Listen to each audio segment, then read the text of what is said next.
The rushing waters of the Gallatin River nearly drowned out the desperate cries for help on that sweltering Montana summer day in 1876.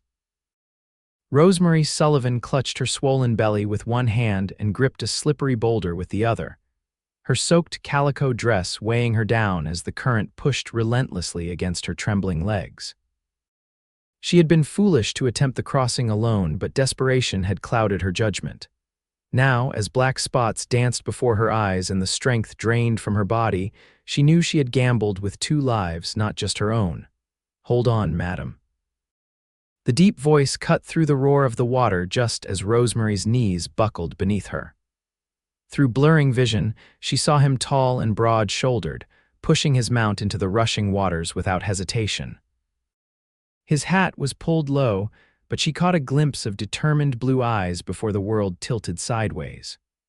The river's cold embrace pulled at her as consciousness began to slip away. Strong arms caught her just as darkness closed in. The last thing Rosemary heard was his voice, rough with concern. "Hold tight or I'll carry you both myself." When Rosemary awoke, she was lying on a bedroll beside a crackling fire, wrapped in a wool blanket that smelled of horse, leather, and pine. The night sky stretched overhead, a tapestry of stars unmarred by city lights. For a moment she couldn't remember where she was or how she'd gotten there. Then it all came rushing back: the river, her foolish attempt to cross, and the stranger who had saved her. "You're awake." The same deep voice from the river came from across the fire. A man sat there, his features illuminated by the dancing flames. He was younger than she'd expected, perhaps 30, with sun-bronzed skin and a strong jawline shadowed with stubble. "Had me worried for a spell." Rosemary tried to sit up, but a sharp pain in her abdomen made her gasp. Her hands flew protectively to her belly. "Easy now," the man said, rising to his feet and moving around the fire to kneel beside her. "The baby seems fine, been kicking up a storm since I got you to dry land." Relief washed over Rosemary and tears sprang to her eyes. "Thank you," she whispered. "I don't know what I was thinking." "Name's Matthew Callahan," he said, offering her a tin cup of water. "Most folks call me Matt." "Rosemary Sullivan," she replied, taking the cup with trembling hands. "I'm obliged to you, Mr. Callahan. Just Matt will do fine." He settled back on his heels, studying her with careful eyes. "Mind telling me what a woman in your condition was doing trying to ford the Gallatin alone?" Rosemary sipped the water, buying time as she considered how much to tell this stranger. "I'm heading to Helena," she finally said. "My sister lives there. I need to reach her before." She gestured vaguely at her belly. Matt nodded, not pressing further. "Well, you're lucky I was passing by." "Another minute and you'd have been swept downstream." "How did you get me out?" Rosemary asked, realizing she had no memory of the rescue itself. "You fainted mid-river," Matt explained, a slight smile softening his weather-worn features. "I told you to hold tight or I'd carry you both myself." "And that's exactly what I had to do. My horse, Buck, did most of the work. He's steady in water." As if hearing his name, a large buckskin horse nickered from where he was ground tied nearby. "You've been unconscious for about 3 hours," Matt continued. "It'll be daybreak soon. We're about half a day's ride from Helena, but I don't think you should travel until you've rested properly." Rosemary felt panic rising in her chest. "No, I need to get to Helena as soon as possible. My sister is expecting me." Matt frowned. "Madam, with all due respect, you nearly died today. And that little one you're carrying deserves some caution." She knew he was right, but fear drove her, fear of what or who might be following her. "Please, Mr. Callahan, Matt, I need to reach Helena." Something in her voice must have conveyed her desperation, because Matt's expression changed. "There's more to this story than you're telling me, isn't there, Mrs. Sullivan?" "Miss," she corrected automatically, then immediately regretted it as his gaze dropped to her pregnant belly. Understanding dawned in his eyes, but to his credit, his expression remained neutral. "Miss Sullivan, then." "I won't pry into your affairs, but I need to know, are you in some kind of danger?" Rosemary looked away into the darkness beyond the fire's glow. "I don't want to involve you in my troubles." "You already have," he pointed out gently, "the moment I pulled you from that river." She considered her options, which were painfully few. This man had saved her life and her baby's, and she needed help if she was going to make it to Helena. "My baby's father is a dangerous man," she finally admitted, her voice barely above a whisper. "A businessman in Bozeman with a reputation to protect. When he found out about the child, he offered to take care of the problem. When I refused, he threatened me." She swallowed hard. "My sister doesn't know I'm coming. I fled with just what I could carry." Matt's jaw tightened. "Does this man have a name?" "It doesn't matter," Rosemary said quickly. "I just need to disappear, start fresh somewhere he won't find me." "It matters to me," Matt said, his voice low and controlled. "A man who threatens a woman carrying his child is no man at all." "Please," Rosemary said, suddenly fearful of the intensity in Matt's blue eyes. "I just want to get to Helena and forget him. Violence won't solve anything." Matt studied her for a long moment, then nodded reluctantly. "All right, we'll head to Helena at first light. But we'll take it slow, and if you feel the slightest discomfort, you tell me immediately." "Deal," Rosemary nodded gratefully. "Deal. Try to get some more rest," Matt said, rising to his feet. "I'll keep watch." As Matt moved back to his side of the fire, Rosemary settled back onto the bedroll, one hand protectively covering her belly. For the first time since fleeing Bozeman 3 days ago, she felt something close to safe. The baby kicked beneath her palm, as if agreeing with her assessment of Matthew Callahan. "Thank you," she whispered again, but this time she wasn't sure if she was addressing Matt or whatever providence had placed him in her path at exactly the right moment. Dawn broke over the eastern mountains, painting the sky in shades of pink and gold. Rosemary woke to the smell of coffee and bacon. Her stomach growled loudly, reminding her that she hadn't eaten since the previous morning. Matt was already up, tending to a small cast iron skillet over the fire. He glanced up at her movement and offered a nod. "Morning, how are you feeling?" Rosemary took a moment to assess herself. Her body ached from the ordeal in the river and her head throbbed dully, but the baby was moving, which reassured her. "Better than I deserve to feel," she admitted, hungry.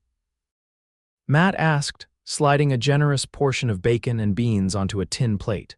"Starving," she confessed, accepting the plate with gratitude. As they ate breakfast in companionable silence, Rosemary found herself studying Matt more carefully.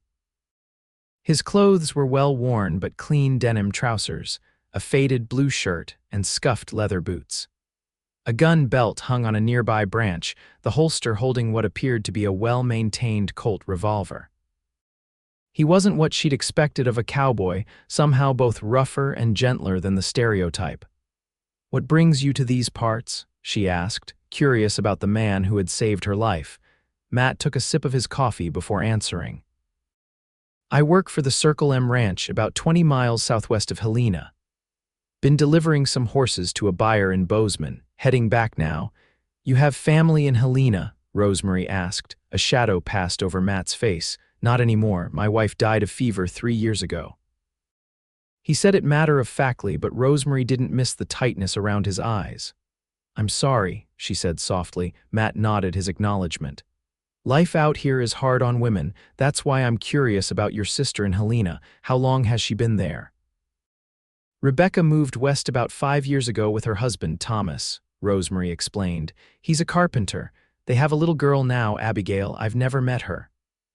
A pang of longing shot through her at the thought of her niece, whom she knew only through letters and a small tintype. "And you?" "How long have you been out west?" Matt asked. Rosemary looked down at her plate. "Just 8 months. I came from Philadelphia after my parents died. I had teaching experience, so I found work at a school in Bozeman." She didn't elaborate on how she'd lost that position when her condition became noticeable.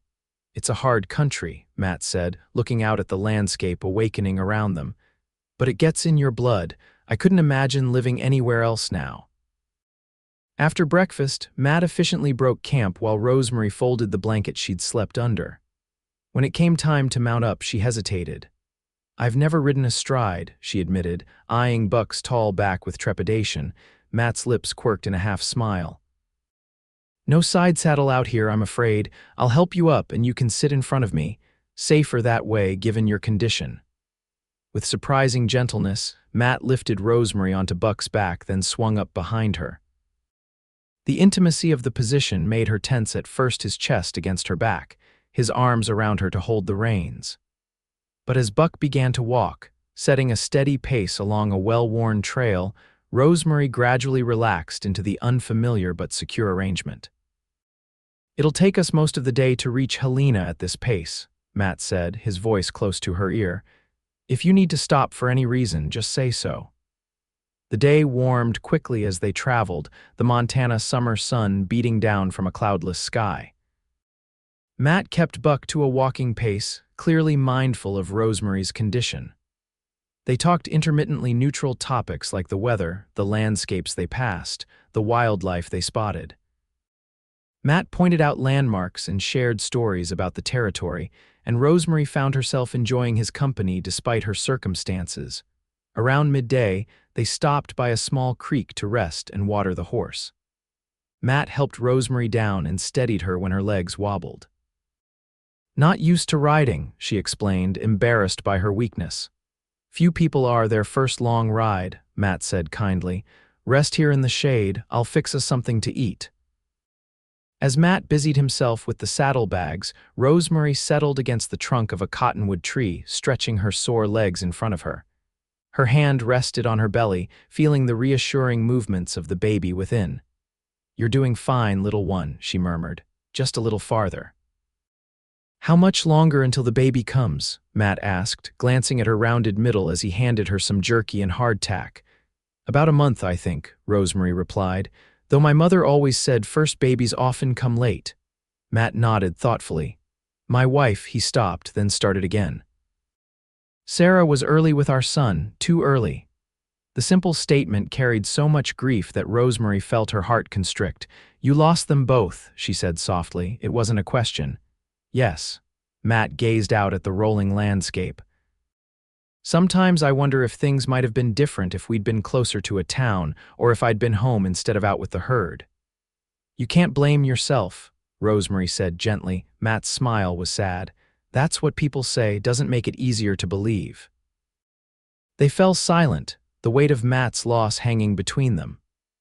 Rosemary found herself wishing she could offer more comfort, but words seemed inadequate against such profound grief. After they'd eaten and rested for about an hour, they continued their journey. The afternoon stretched long and hot, and Rosemary began to feel the fatigue of the previous day's ordeal catching up with her. Her back ached, and the baby seemed particularly active, kicking insistently against her ribs. "You're mighty quiet," Matt observed after they'd ridden in silence for some time. "Just tired," Rosemary admitted, "and the baby is restless today." Matt's hand briefly touched her belly, an unconscious gesture of concern that he immediately withdrew, as if realizing the impropriety. "Sorry," he muttered. "It's all right," Rosemary said, surprising herself. "He or she has been kicking hard enough to get your attention anyway." A smile crept into Matt's voice, strong like the mother. The simple compliment warmed Rosemary more than it should have. "I don't feel very strong most days," she confessed, crossing half the country alone, fleeing a dangerous man to protect your child. Matt's voice was firm. "That takes a special kind of strength, Miss Sullivan." The sun was beginning its descent toward the western mountains when Rosemary spotted smoke rising in the distance. "Is that Helena?" she asked hopefully. Matt nodded. "The outskirts will be there within the hour." Relief flooded through Rosemary. She had made it. Against all odds, she had reached Helena thanks to the cowboy riding behind her, his presence steady and reassuring. "You know where your sister lives?" Matt asked as the scattered buildings of Helena's outskirts came into view. Rosemary pulled a crumpled letter from her pocket. "Last Mountain Street," she read. "She said it's on the north side of town, near the new church." Matt guided Buck through the growing settlement, past miners, merchants, and townspeople going about their business. Helena had sprung up after gold was discovered in Last Chance Gulch in 1864. And though the initial rush had subsided, the town had established itself as a permanent fixture in the territory. As they approached the north side of town, Rosemary's anticipation grew, mixed with a touch of anxiety. What if Rebecca wasn't happy to see her? What if she couldn't or wouldn't take her in? "That must be the church your sister mentioned," Matt said, indicating a white wooden structure ahead with a modest steeple. Rosemary scanned the nearby houses, her heart racing. There, she said suddenly, pointing to a small but well-kept clapboard house with blue shutters. That matches her description. Matt guided Buck to the front of the house and dismounted before helping Rosemary down. Her legs felt unsteady after the long ride, and she took a moment to straighten her dress and smooth back her hair, suddenly conscious of her bedraggled appearance. "Would you like me to wait?" Matt asked, a hint of uncertainty in his voice. Rosemary hesitated. Part of her wanted him to stay, to have his reassuring presence for just a little longer, but she had already imposed on his kindness more than enough. "You've done so much already," she said. "I can't ask for more." Matt nodded, though something like disappointment flickered in his eyes. "If you're sure." Before Rosemary could respond, the front door of the house opened and a woman stepped out onto the porch. She was smaller than Rosemary, with the same chestnut hair, though hers was neatly pinned up while Rosemary's hung in a tangled mess down her back. "Rosemary." The woman gasped, her eyes wide with shock. "Is that really you, Rebecca?" Rosemary breathed, tears springing to her eyes. Rebecca flew down the steps and across the small yard, stopping short when she noticed Rosemary's rounded belly. Her eyes darted between Rosemary's face and her stomach, then to Matt standing beside her. "What in heaven's name?" Rebecca began. "It's a long story," Rosemary said, her voice breaking. "I'm so sorry to arrive unannounced, but I didn't know where else to go." Rebecca's expression softened and she pulled her sister into a careful embrace. "Oh, Rosie," she whispered. "Whatever's happened, we'll sort it out." Over Rebecca's shoulder, Rosemary caught Matt's eye. He had taken a step back, giving the sisters space for their reunion. "Rebecca," Rosemary said, pulling away slightly, "this is Matthew Callahan. He saved my life yesterday when I tried to cross the Gallatin River. I would have drowned if not for him." Rebecca turned to Matt, gratitude shining in her eyes. "Mr. Callahan, I can't thank you enough." Matt shifted uncomfortably under her gaze, touching the brim of his hat. "Just happened to be in the right place at the right time, madam. Please, come in," Rebecca insisted. "The least we can do is offer you a proper meal and our thanks." Matt glanced at Rosemary as if seeking her approval. She nodded slightly, suddenly unwilling to say goodbye just yet. "I'd be obliged," Matt said, tying Buck to the hitching post in front of the house. As they followed Rebecca inside, Rosemary felt a curious mix of emotions: relief at having reached her destination, gratitude toward Matt, and an unexpected reluctance to see him ride away. In the space of a day, this quiet cowboy had become important to her in ways she couldn't quite define. The interior of Rebecca's home was modest but comfortable, with simple furniture and touches of homey warmth: a crocheted throw over a rocking chair, a vase of wildflowers on the table, a child's wooden horse on the floor. A small girl of about 4 peeked out from behind a doorway, her eyes wide with curiosity. "Abigail, come meet your Aunt Rosemary," Rebecca called gently. The child hesitated, then slowly emerged, clutching a rag doll to her chest. "And this is Mr. Callahan, who helped your aunt get to Helena safely." Matt crouched down to the child's level, his expression softening. "Hello, Miss Abigail, that's a fine doll you have there." Abigail nodded solemnly. "Her name is Penelope." "A beautiful name for a beautiful doll," Matt said seriously, and the child's shy smile transformed her face. Rosemary watched the interaction with a lump in her throat, imagining Matt with his own child, the child he'd lost before having the chance to know. There was a natural gentleness to him that belied his rugged exterior. "Thomas is at the lumber mill," Rebecca explained as she bustled about, preparing tea. "He won't be home until supper. Please sit down, you both look exhausted." Rosemary sank gratefully into a chair, while Matt sat somewhat stiffly on the edge of a small sofa. Abigail, having decided that Matt was not to be feared, edged closer to him, showing him Penelope's stitched features with solemn importance. As Rebecca prepared a simple meal, Rosemary gave her a condensed version of recent events: her involvement with Edward Porter, a wealthy businessman in Bozeman, his reaction to her pregnancy, her desperate flight west. She glossed over the worst of Porter's threats, mindful of Abigail's presence and not wanting to worry her sister unduly. "You'll stay with us, of course," Rebecca said firmly, setting a plate of bread and cheese on the table. "For as long as you need."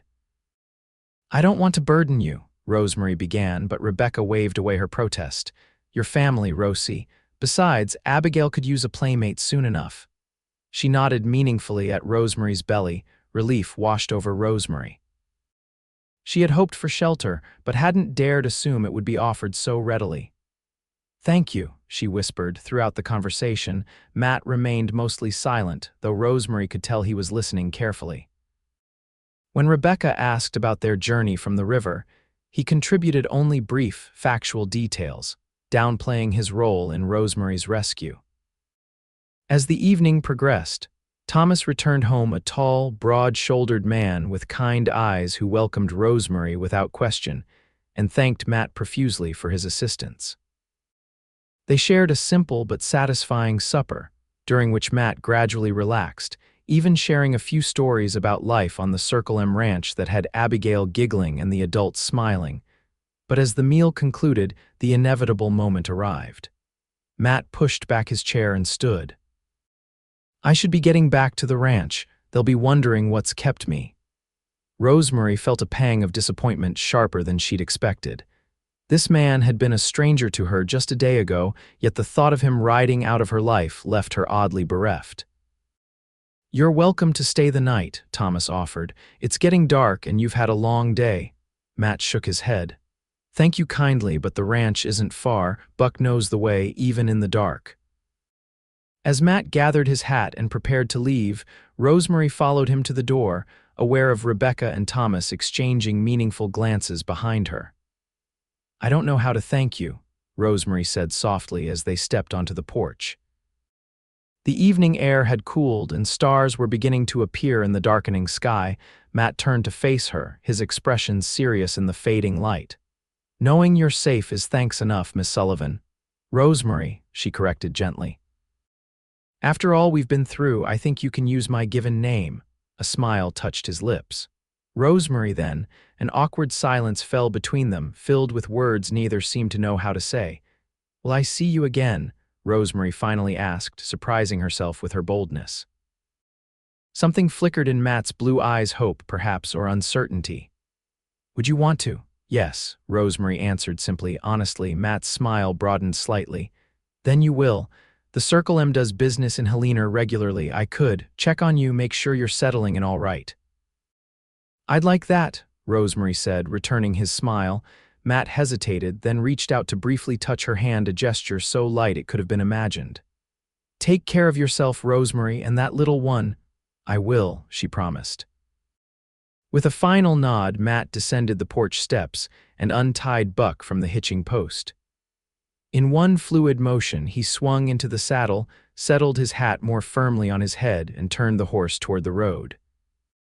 Rosemary watched him go, a silhouette against the darkening sky, until he disappeared from view. Only then did she allow herself to acknowledge the strange emptiness his departure left behind, and the equally strange hope that their paths would indeed cross again. 2 weeks passed in relative peace at Rebecca's home. Rosemary settled into a routine, helping with household chores as much as her advancing pregnancy allowed and spending time with Abigail, who had quickly warmed to her new aunt. Thomas had extended the small house's single bedroom, creating a modest space for Rosemary behind a curtain. It wasn't much, but to Rosemary, who had feared she might have nowhere to go, it was a sanctuary. Rebecca had connected Rosemary with Helena's midwife, a stern but kind woman named Mrs. Blackwood, who had examined her and pronounced both mother and child to be in good health, despite the ordeal at the river. "That baby's determined to arrive on schedule," the midwife had declared. "Strong-willed like the mother, I expect." The words had reminded Rosemary of Matt's similar assessment, bringing a flush to her cheeks that Rebecca hadn't failed to notice. Her sister had been full of questions about the handsome cowboy, as she called him, but Rosemary had little to tell beyond the facts of their brief acquaintance. Still, she found herself watching the road whenever she sat on the porch or hung laundry in the yard, wondering if today might be the day Matt would return as he'd suggested. Each time a rider passed who wasn't him, she felt a stab of disappointment that she tried to dismiss as foolish. The man had his own life, his own concerns. He'd been kind to her, nothing more. It was a Wednesday afternoon when everything changed. Rosemary was alone in the house, Rebecca having taken Abigail to visit a neighbor's new baby. She was kneading bread dough, finding the rhythmic activity soothing. When a knock came at the door, her heart leapt, but she tempered her expectations as she wiped her flour-covered hands on her apron and went to answer. It could be anyone, a neighbor, a peddler, the pastor's wife who had been by twice already to welcome her to Helena. But when she opened the door, it was indeed Matthew Callahan standing on the porch, hat in hand, looking both hopeful and uncertain. "Matt," she breathed, unable to keep the pleasure from her voice. "Rosemary," he replied, a smile spreading across his weathered face. "You're looking well." And she was 2 weeks of regular meals and rest had brought color back to her cheeks and a healthy fullness to her face that had been lacking when they'd first met. "Please, come in," she said, stepping back from the doorway. "Rebecca and Abigail are out visiting, but they should be back soon." Matt followed her inside, his tall frame seeming to fill the small room. He carried a package wrapped in brown paper, which he placed carefully on the table. "I brought something for you for the baby, actually," he said, gesturing to the package. "It's not much, but I thought you might have need of it." Curious, Rosemary untied the string and unfolded the paper to reveal a small, beautifully crafted wooden cradle. The wood was smooth and polished to a warm honey color, with delicate carvings of wildflowers along the sides. "Matt," she whispered, running her fingers over the intricate work. "Did you make this?" He nodded, a hint of color touching his cheeks. "I've been working with wood since I was a boy. My father was a carpenter before he took up ranching." "It's beautiful," Rosemary said, genuinely touched by the gesture. "Thank you. I hadn't even thought about where the baby would sleep." "There's this too," Matt said, reaching into his pocket and producing a small cloth bundle. Inside was a tiny carved horse, perfectly proportioned and sanded smooth. "For when the little one is older." Rosemary felt tears spring to her eyes, moved beyond words by the thoughtfulness of the gifts. "I don't know what to say." "You don't need to say anything," Matt assured her. "I just wanted to help, I suppose." Rosemary wiped away a tear with the back of her hand. "You've helped more than you know." An awkward silence fell between them, broken only when the baby kicked hard enough to make Rosemary gasp and press a hand to her side. Matt's eyebrows rose. "Active little one, isn't it?" Rosemary laughed softly. "More and more every day. Mrs. Blackwood, the midwife, says that's a good sign." "May I?" Matt asked hesitantly, gesturing toward her belly. Rosemary nodded, surprised but not displeased by the request. Matt stepped closer and gently placed his hand where hers had been. A moment later, the baby obligingly kicked against his palm, and Matt's face lit up with wonder. "Strong," he murmured. "Like I said." They stood like that for a long moment, connected by the movement of the unborn child. Rosemary was acutely aware of Matt's closeness, of the warmth of his hand through the fabric of her dress, of the scent of leather and pine that seemed to cling to him. The sound of the front door opening broke the spell. Matt stepped back quickly as Rebecca entered with Abigail, both women looking slightly flustered at having interrupted what appeared to be an intimate moment. "Mr. Callahan," Rebecca said, a knowing smile playing at her lips. "How lovely to see you again." "Madam," Matt replied, touching his forehead in greeting. "I was just delivering something for the baby." Rebecca's eyes fell on the cradle and her expression softened. "It's beautiful work. You're very talented." Abigail had approached the cradle too, her small fingers tracing the flower carvings. "Is this for my cousin?" she asked. "Yes, it is," Matt told her, crouching down to her level as he had during their first meeting. "Do you think your cousin will like it?" Abigail nodded solemnly. "It's pretty." "Like Aunt Rosie." The child's innocent comment brought color to both Rosemary's and Matt's cheeks, a fact that didn't escape Rebecca's notice. "Abigail, why don't you help me start supper?" she suggested. "Mr. Callahan, you'll stay and eat with us, won't you?" "I wouldn't want to impose," Matt began, but Rebecca waved away his protest. "Nonsense. Thomas will be home soon and he'll be glad to see you. Besides, she added with a meaningful glance at Rosemary, I'm sure you and my sister have plenty to catch up on. As Rebecca herded Abigail into the kitchen area, Rosemary found herself alone with Matt once more. You really don't have to stay if you have other obligations, she said softly. There's nowhere else I need to be, Matt replied, his gaze steady on hers. Unless you'd rather I didn't stay. No, Rosemary said quickly. I'm glad you came. I've been hoping you would. The admission hung in the air between them, fraught with possibilities neither was quite ready to name. I wanted to come sooner, Matt said, his voice low enough that Rebecca wouldn't overhear. But I wasn't sure if I should. You have a new life here, and I didn't want to complicate things. You're not a complication, Matt, Rosemary assured him. She hesitated, searching for the right word. You're a friend, perhaps the only one I have here besides my family. Something flickered in Matt's eyes, disappointment perhaps at the word friend, but he nodded, accepting her definition of their relationship, at least for now. Then, as your friend, he said, I'd be honored to join you for supper. The meal that evening was lively and warm, with Thomas regaling them with tales from the lumber mill and Matt sharing news from the territory that hadn't yet reached Helena. Abigail was clearly enchanted by the cowboy, peppering him with questions about horses and demanding to know if he'd seen any bears or wolves in his travels. Through it all, Rosemary watched Matt, seeing him relax into the family setting in a way he hadn't during their previous meal together. There was an ease to him now, a comfort in her sister's home that touched her deeply. After supper, while Rebecca put Abigail to bed and Thomas tended to some repairs in the yard, Rosemary and Matt sat on the small front porch, watching as the last light faded from the sky and stars began to appear. Will you stay in Helena? Matt asked after a comfortable silence. After the baby comes, I mean. Rosemary sighed softly. I don't know, part of me wants to. Rebecca and Thomas have been so kind and Abigail would love having a cousin close by, but I can't impose on them forever. What would you do if you could do anything? Matt's question was gentle, genuinely curious. Rosemary considered it, realizing no one had asked her that in a very long time. I'd teach again, she said finally. I love children and I was good at it, but no school will hire an unmarried mother.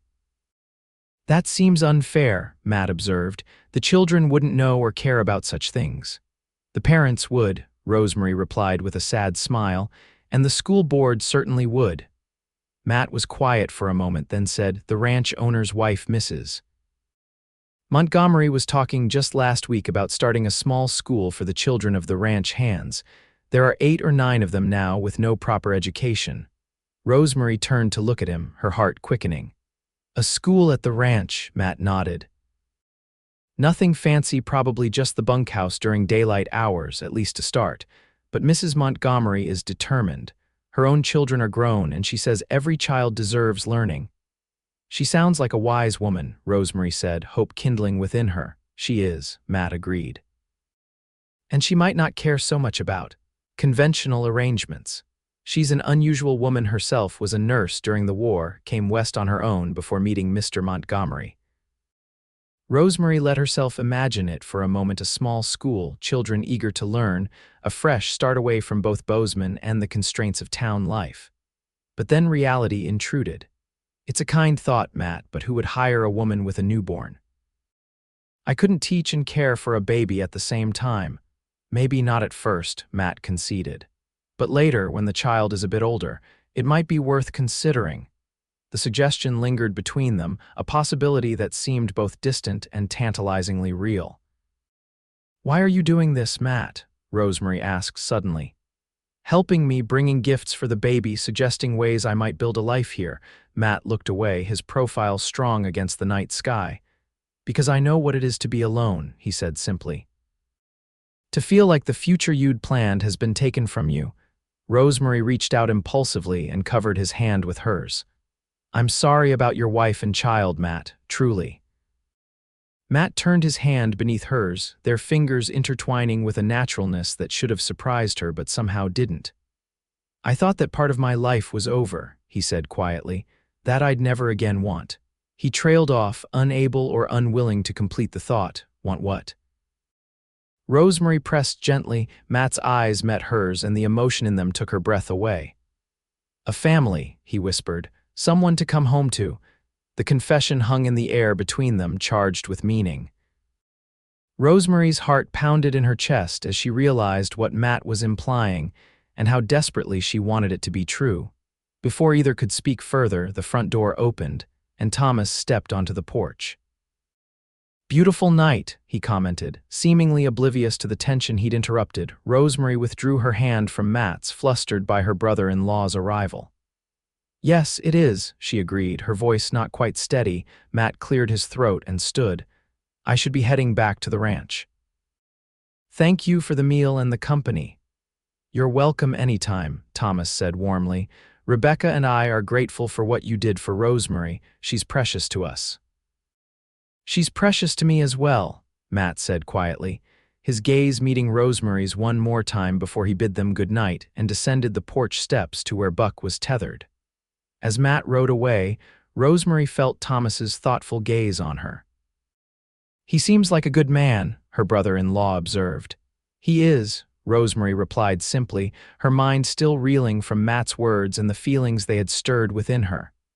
"Just be careful, Rosie," Thomas said gently. "Your heart's been through enough." Rosemary nodded, knowing Thomas meant well. But as she watched Matt's silhouette disappear into the darkness, she wondered if being careful was even possible anymore. Over the next 2 weeks, Matt became a regular visitor at the Sullivan Reed household. He never stayed long, an hour or two in the evenings, occasionally joining them for supper, but his presence became a cherished part of Rosemary's days. They established a comfortable rhythm, with Matt bringing news from the ranch or the surrounding territory, sometimes accompanied by small gifts, a jar of honey from the ranch's hives, wildflowers he'd picked along the way, a book of poetry he'd found in the ranch house library that he thought she might enjoy. For her part, Rosemary found herself looking forward to his visits with an eagerness that both thrilled and frightened her. She told herself it was natural to feel attached to the man who had saved her life, who had shown her kindness when she needed it most. But as the days passed, she couldn't deny that her feelings for Matthew Callahan had deepened into something more significant than gratitude. They never spoke directly of Matt's confession on the porch that he desired a family again, someone to come home to. But it hung in the air between them, an unacknowledged current that pulled them steadily toward each other. Sometimes she would catch him watching her with a tenderness that made her breath catch. Other times, their hands would touch as they reached for the same object, and neither would pull away for a long moment. Rebecca observed these interactions with knowing eyes but said little, though Rosemary sometimes caught her sister and Thomas exchanging meaningful glances when Matt was present. Even Abigail seemed to sense the special connection between her aunt and the cowboy, often asking when Mr. Matt would visit again. On a warm Sunday afternoon in early August, Matt arrived earlier than usual, leading not only Buck, but also a gentle-looking mare with a gleaming chestnut coat. "I thought you might like to get out of the house for a while," he explained when Rosemary came onto the porch to greet him. "Just a short ride, nothing strenuous. The mare's name is Clover, and she's the gentlest horse on the ranch." Rosemary hesitated, glancing down at her heavily pregnant form. "I'm not sure I should." "I've brought a wagon," Matt assured her, gesturing to where a small buckboard was hitched to the mare. "No riding astride required." The doctor at the ranch, well, he's more of a former Army medic, but he knows his business says fresh air and gentle movement are good for expectant mothers. The idea of escaping the confines of the house, which had begun to feel smaller as her pregnancy advanced, was appealing. And the day was perfect, warm but not hot, with a light breeze carrying the scent of summer wildflowers. "Let me tell Rebecca," Rosemary decided, "and change into something more suitable." Half an hour later, they were making their way slowly along a quiet trail that wound through the hills just outside Helena. Rosemary sat comfortably on the wagon's padded bench, with Matt beside her handling the reins. The wagon's gentle rocking motion was soothing, and the open air felt wonderful after days spent primarily indoors. "This was a wonderful idea," Rosemary admitted, tipping her face up to catch the sunshine. Thank you. Matt smiled, looking pleased with himself. I thought you might be going stir-crazy. I know I would be. Rebecca has been wonderful, but yes, I've been feeling a bit confined, Rosemary confessed. Everything takes such effort now, and I'm tired of seeing the same four walls.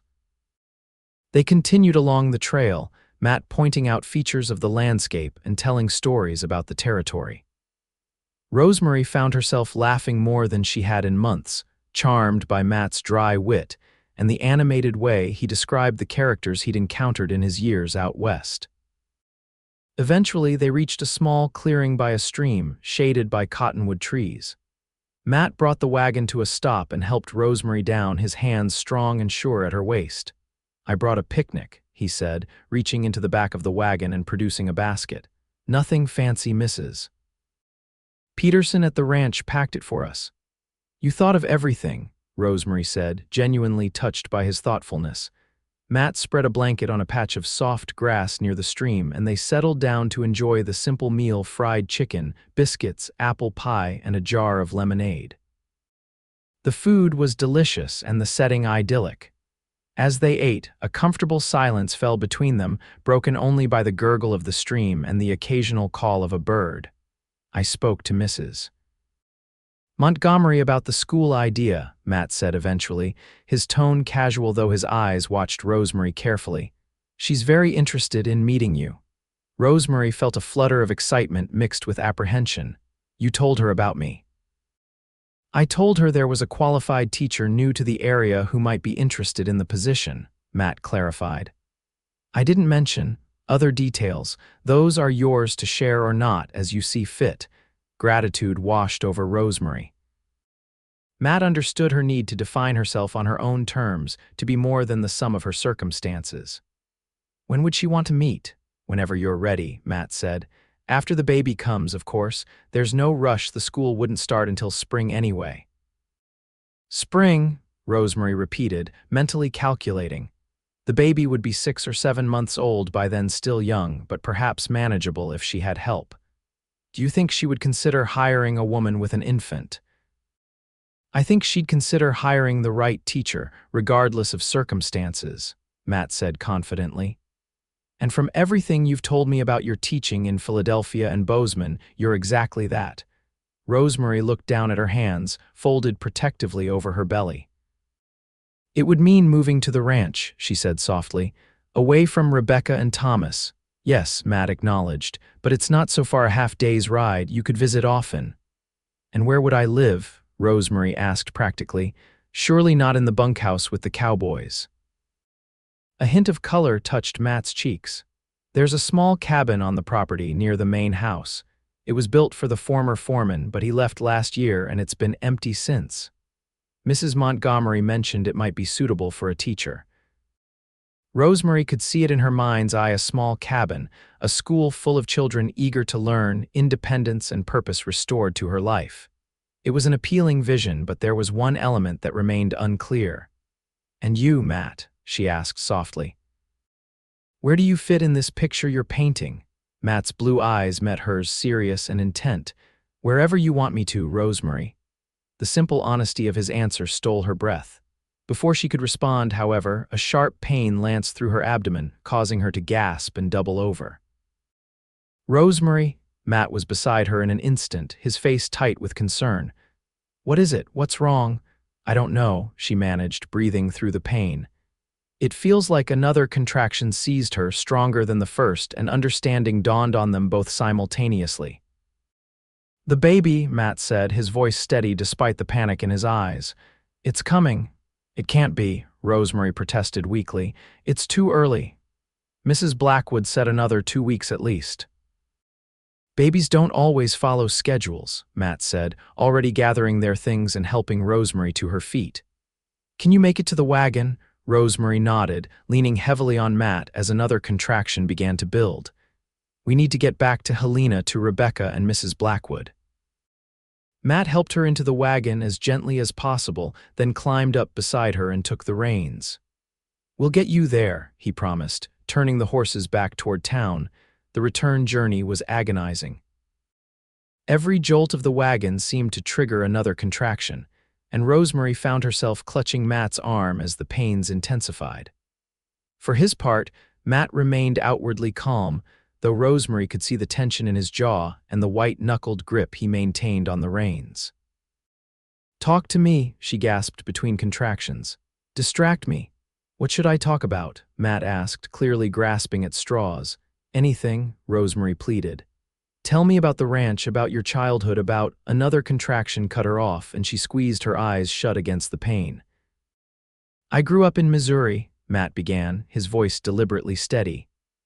"My father had a small carpentry shop in St. Louis, but he always dreamed of going west. When I was 10, he finally sold the shop and moved us to Kansas. We had a small farm there, but it never really prospered."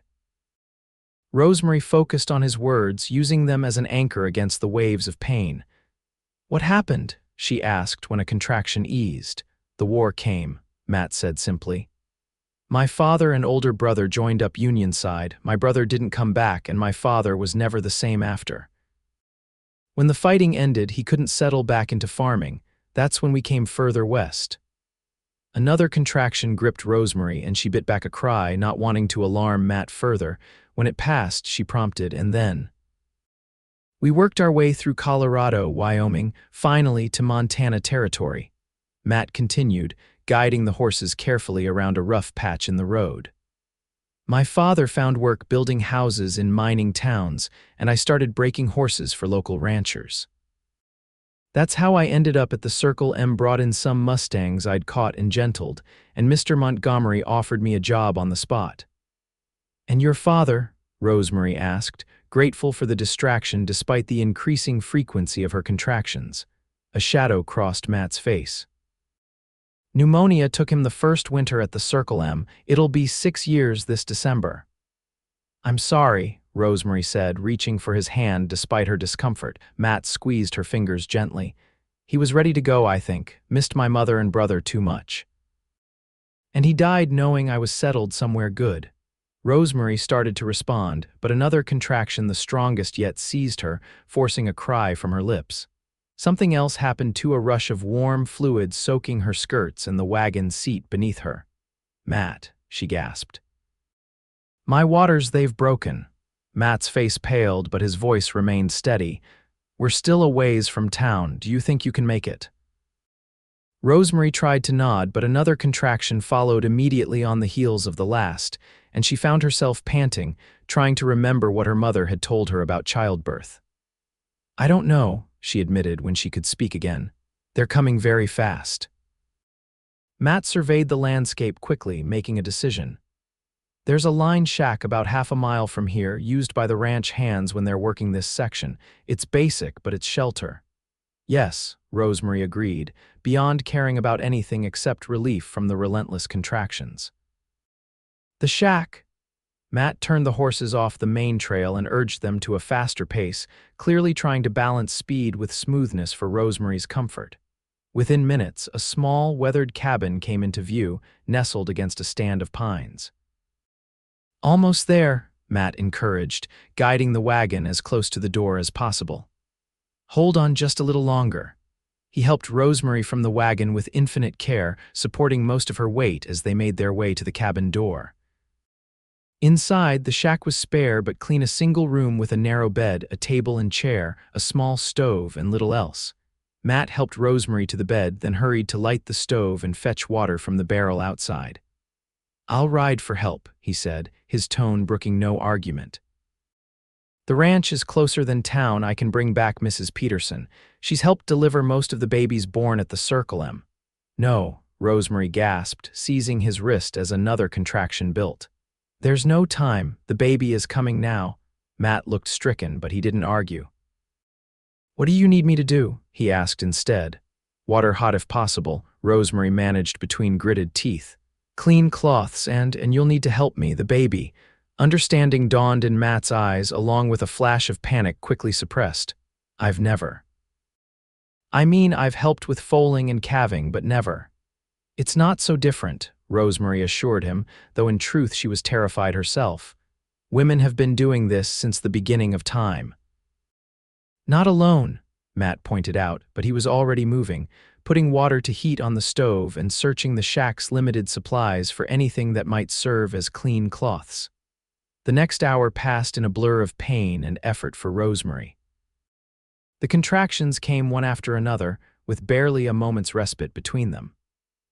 Matt proved himself invaluable, steady, calm, following her instructions without question, even as his own fear was evident in the tension of his shoulders and the careful control of his voice. I think I need to push," Rosemary gasped finally, her hair damp with sweat and her face flushed with exertion. Matt nodded, his own face pale but resolute. He'd rolled up his sleeves and positioned himself at the foot of the bed, ready to receive the child that was about to enter the world. "Then push," he said simply, his blue eyes meeting hers with unwavering support. "I'm right here, I won't leave you." Rosemary bore down with all her might, a primal sound tearing from her throat as she fought to bring her child into the world. Again and again she pushed, encouraged by Matt's steady voice and the knowledge that there was no turning back now. "I can see the head," Matt reported, his voice thick with emotion. "You're doing it, Rosemary, just a little more." With a final, tremendous effort, Rosemary pushed with everything she had, and suddenly there was a slippery rush and the unmistakable sound of a newborn's cry filling the small cabin. "A boy," Matt announced, his voice breaking. "You have a son, Rosemary." Tears streamed down Rosemary's face as Matt carefully placed the squalling infant on her chest. The baby was tiny but perfect, with a shock of dark hair and a red, wrinkled face contorted in outrage at his abrupt arrival into the world. "Hello, little one," Rosemary whispered, overcome with love for this small person she had carried for so long. "Welcome to the world." Matt moved around the bed, perching carefully beside her to look down at the baby with wonder. "He's beautiful," he said softly. "Perfect." Rosemary looked up at Matt, seeing the emotions playing across his face: awe, tenderness, and something else, something deeper that made her heart swell. "Thank you," she whispered. "I couldn't have done this without you." Matt shook his head, overwhelmed. "You did all the work, I just caught." A laugh bubbled up through Rosemary's exhaustion. "You did more than that. You kept me calm, gave me strength." The baby had quieted somewhat, his cries subsiding to whimpers as he nestled against Rosemary's chest. Matt reached out tentatively, his rough fingers gentle as they stroked the infant's damp hair. "What will you name him?" he asked. Rosemary looked down at her son, considering. "I'd thought to name him after my father if it was a boy, James. But now—" She hesitated, then continued softly, "Now I think he should have a name that honors the man who helped bring him into this world." Matt's eyes widened. "Rosemary, you don't have to. Matthew James Sullivan," Rosemary said, the name feeling right on her lips. "If that's all right with you," Matt swallowed hard, clearly fighting emotion. "It would be an honor," he said, his voice rough, "more than I deserve." "You deserve everything," Rosemary whispered, the intensity of the moment stripping away any pretense or hesitation. "Everything, Matt." Their eyes met over the newborn's head, and in that moment, something shifted between them, an acknowledgement of feelings that had been building since that day at the river, a promise of possibilities that neither had dared to fully articulate until now. "Rosemary," Matt began, his voice soft but fervent, "I know it's soon, and there's so much we haven't said, but the sound of hoofbeats outside interrupted whatever Matt had been about to confess.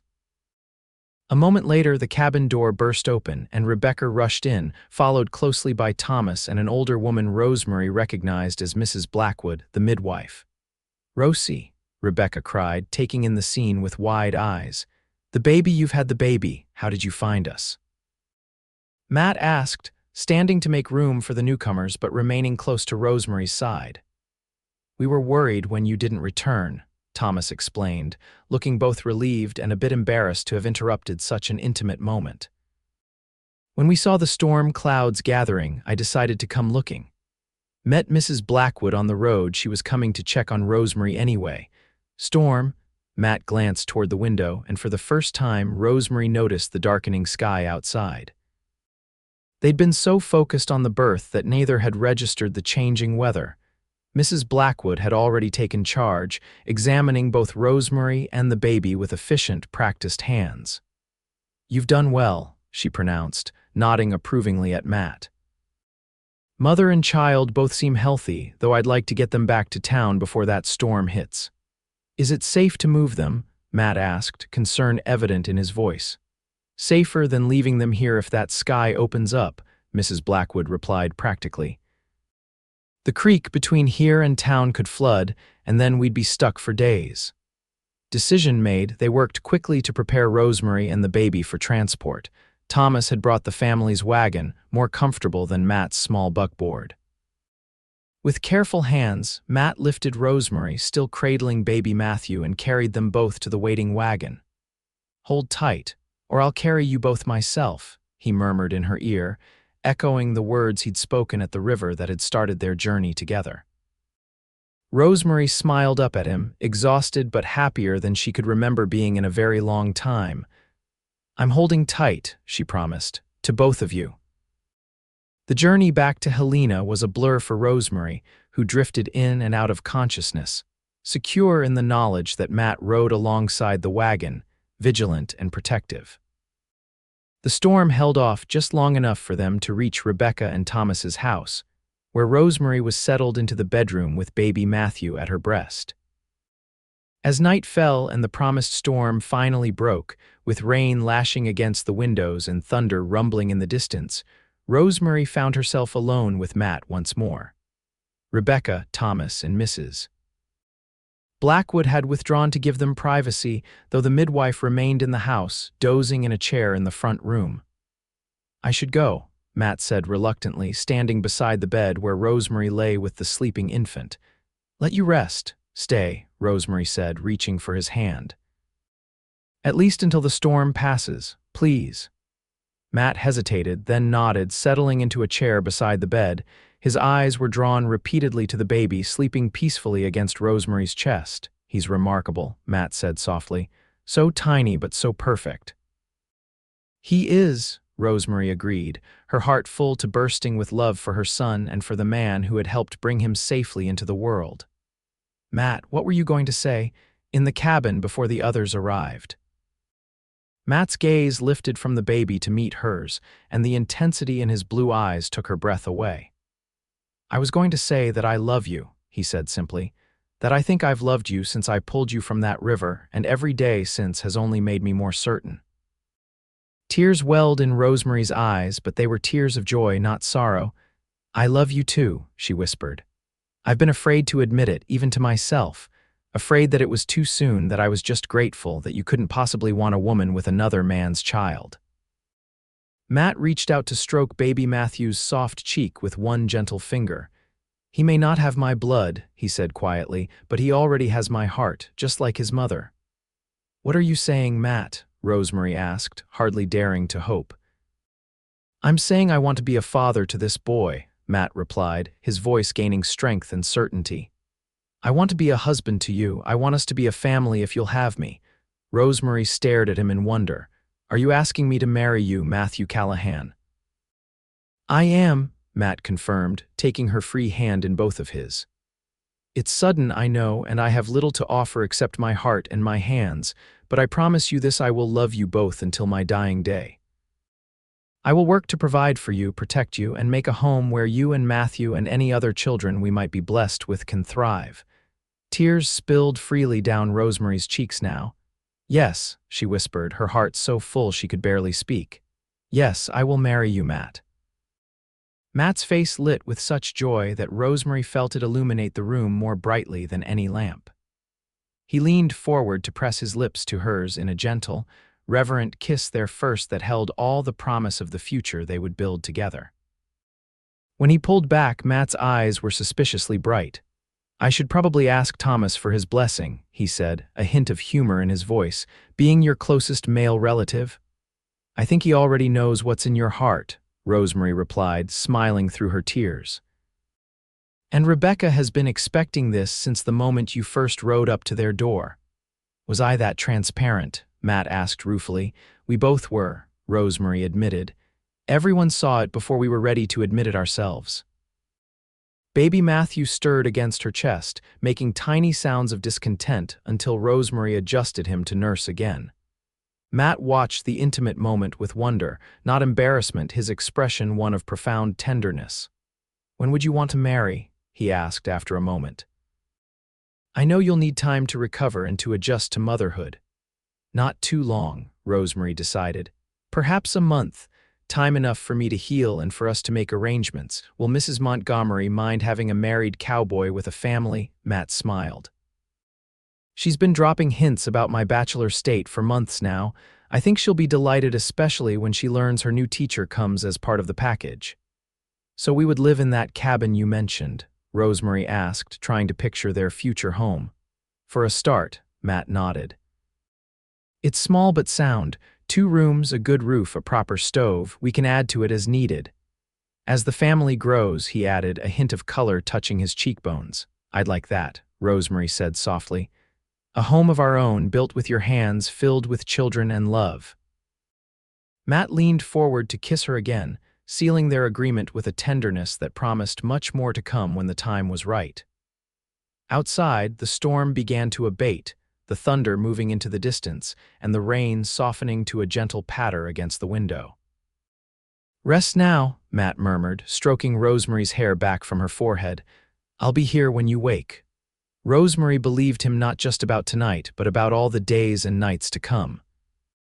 As she drifted towards sleep, her son secure in her arms and the man she loved keeping watch beside her, Rosemary knew that the river that had nearly claimed her life had instead delivered her to a future brighter than any she could have imagined. 1 month later, on a golden September afternoon, Rosemary Sullivan became Rosemary Callahan in a simple ceremony in the garden behind Rebecca and Thomas's home. Baby Matthew, dressed in a christening gown that Rebecca had hastily sewn from one of her own petticoats, slept peacefully in his aunt's arms as his mother and new father exchanged vows before the pastor of Helena's small church. The gathering was intimate. Rebecca, Thomas, and Abigail, of course, Mrs. Blackwood, who had become a friend as well as a midwife, a few neighbors who had welcomed Rosemary during her brief stay in Helena, and a contingent from the Circle M Ranch, including the Montgomerys, who had immediately taken to Rosemary when Matt had introduced her the previous week.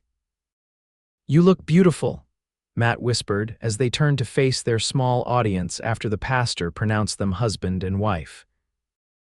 And she did, radiant in a simple dress of pale blue that Rebecca had helped her make, her chestnut hair arranged in soft curls around her face, her eyes bright with happiness. "I feel beautiful," Rosemary replied, squeezing his hand. "And loved." "That you are," Matt assured her, bending to kiss her with a tenderness that drew appreciative murmurs from their guests. The celebration that followed was modest but joyful. Thomas had barbecued a whole pig and Rebecca had baked for days. Mrs. Montgomery had contributed a wedding cake adorned with late summer roses from her garden, and the ranch hands had brought a barrel of beer and enough goodwill to fill the small yard. As the afternoon progressed into evening, with lanterns lit against the gathering dusk, and an impromptu dance beginning on the patch of grass that served as a dance floor, Rosemary found herself sitting on the porch steps, nursing Matthew while watching her new husband swing Abigail around in a lively 2-step. "He's good with children," Rebecca observed, settling beside her sister. "He'll be a wonderful father to Matthew." "He already is," Rosemary agreed softly. In the month since Matthew's birth, Matt had proven himself to be everything she could have hoped for in a father for her son, gentle, attentive, already deeply attached to the infant who bore his name. "Are you nervous about tonight?" Rebecca asked delicately, alluding to the wedding night that lay ahead. Rosemary felt a blush warm her cheeks. "A little," she admitted, "but mostly I'm eager." It was the truth, despite her previous experience, which had been born of naive infatuation rather than true love. Rosemary found herself anticipating the intimacy she would share with Matt with a mixture of shyness and desire. Rebecca smiled knowingly. "That's as it should be between husband and wife." She patted Rosemary's hand. "I'm so happy for you, Rosie. When you showed up on my doorstep that day, I was worried sick about what would become of you, and now look, a fine husband, a beautiful son, and a promising future. All because I was foolish enough to try crossing a river alone," Rosemary mused, watching as Matt concluded his dance with Abigail and made his way toward where she sat with the baby. Sometimes the best blessings come from our worst decisions, Rebecca observed philosophically. And speaking of decisions, Thomas and I have something for you. From her pocket, Rebecca produced a small leather pouch which she pressed into Rosemary's free hand. A wedding gift from both of us. Curious, Rosemary opened the pouch to find a small gold key. What's this? The key to the cabin Thomas and his friends have been working on, Rebecca explained. We wanted to surprise you. It's just a simple place about halfway between Helena and the Circle M Ranch on a parcel of land Thomas bought last year, we thought. Well, we thought it might be a good spot for a small school someday, for children from both the ranch and town who live too far to attend the Helena school regularly. Rosemary stared at her sister in amazement. Rebecca, I don't know what to say. Say you'll consider it, Rebecca urged. Not right away. You and Matt should settle at the ranch first, get your bearings as a family. But perhaps in a year or two when Matthew is a bit older and you're ready to teach again. Ready to teach whom? Matt asked, joining them on the porch steps. He sat beside Rosemary, his arm slipping naturally around her waist, his free hand coming up to stroke Matthew's downy head. Rosemary showed him the key and explained Rebecca and Thomas's generous gift. It would mean we could remain connected to both Helena and the Circle M, she concluded. The best of both worlds. Matt looked thoughtful, then smiled slowly. It's a fine idea, he agreed, and generous beyond words. He extended his hand to Rebecca. Thank you for everything you've done for Rosemary and Matthew and for entrusting them to my care.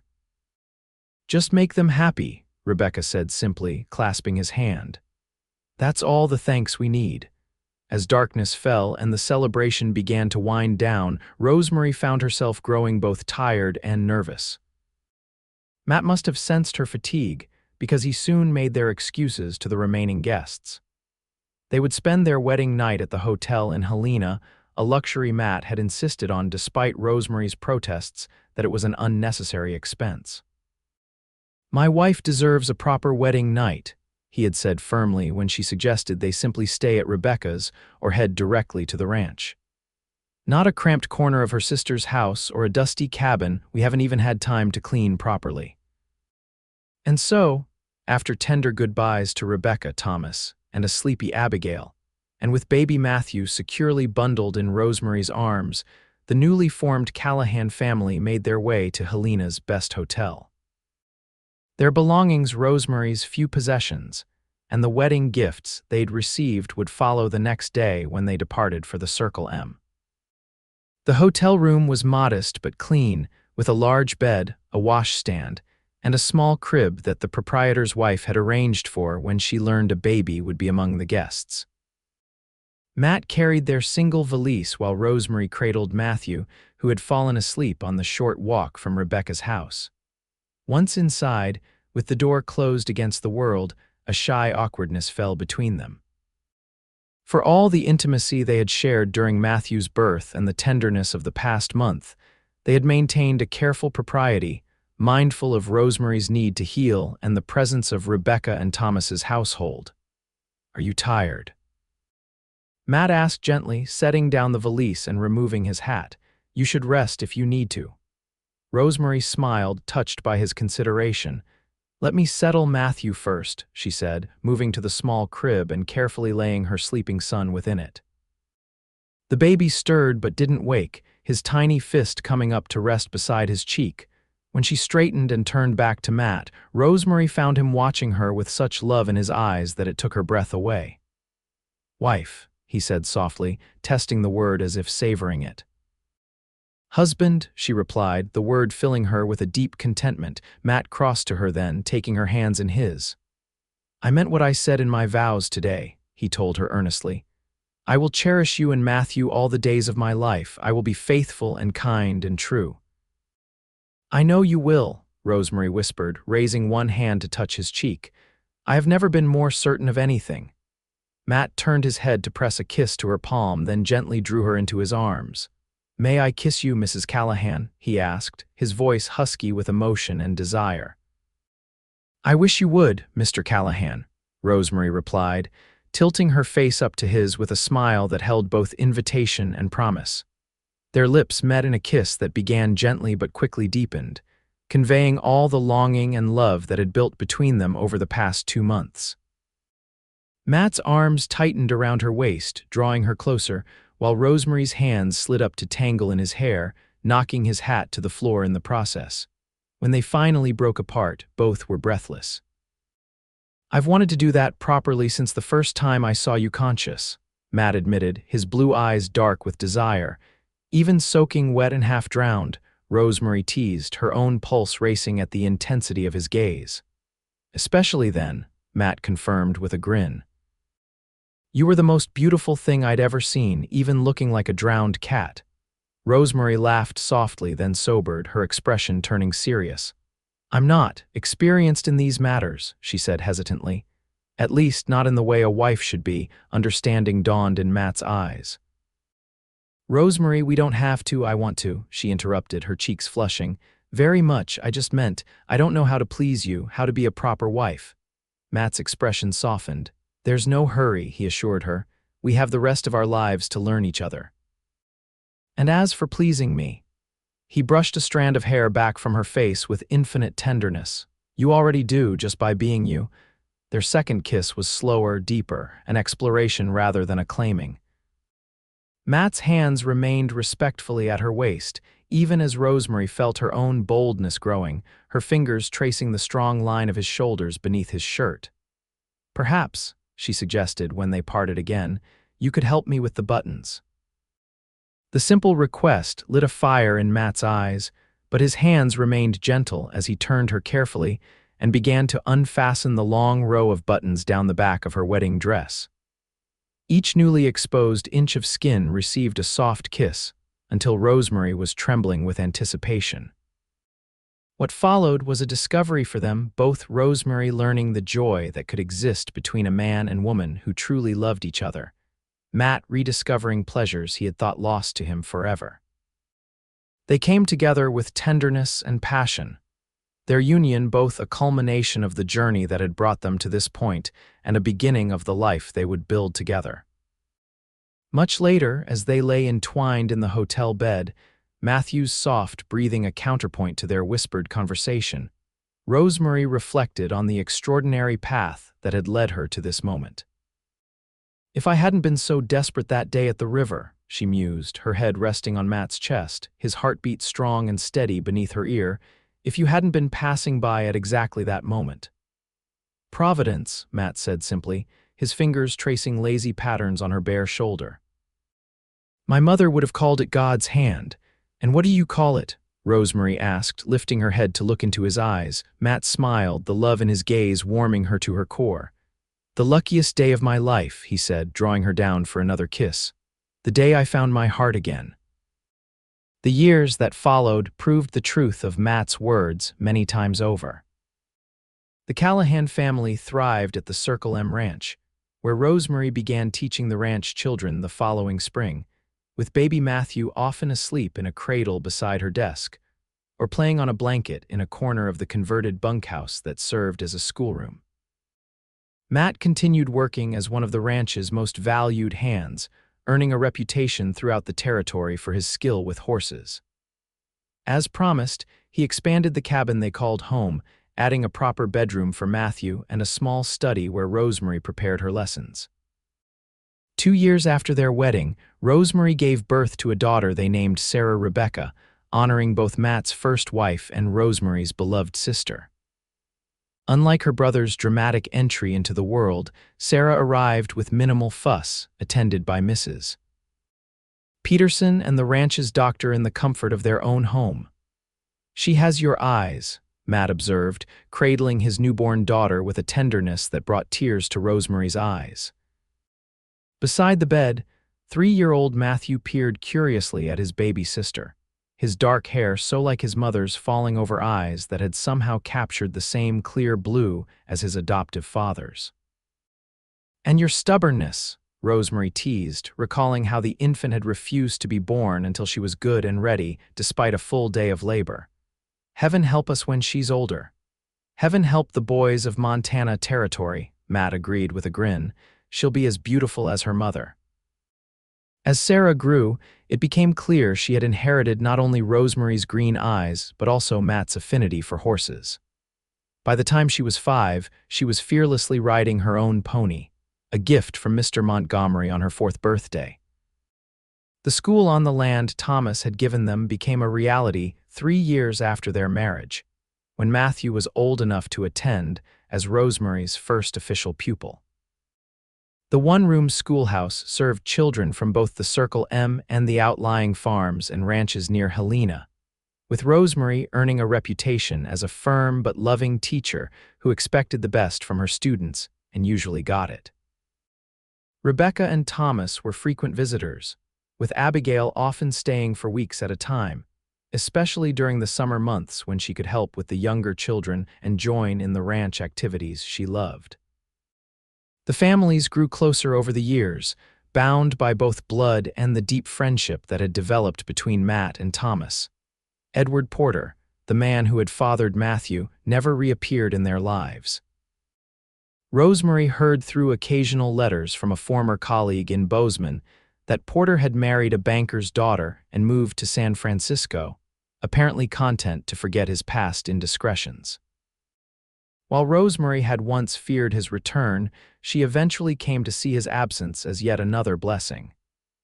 Matthew had a father who loved him unconditionally, who had chosen him, just as he had chosen Rosemary. On the evening of their 10th wedding anniversary, Rosemary sat on the porch of their expanded cabin, watching Matt teach 8-year-old Matthew how to throw a lariat while Sarah, now 6, practiced her roping skills on a wooden steerhead mounted on a post. Their youngest child, 4-year-old James Thomas, named for both grandfathers, was attempting to mimic his siblings with a piece of clothesline, his chubby face screwed up in concentration. The scene before her filled Rosemary with contentment. This family they had built together, this life they had carved from the wilderness of Montana territory. It wasn't always easy. There were hard winters and dry summers, illnesses and accidents, the 1,000 natural challenges of life on the frontier. But through it all, Matt had remained the steady center of their world, his love for her and their children unwavering.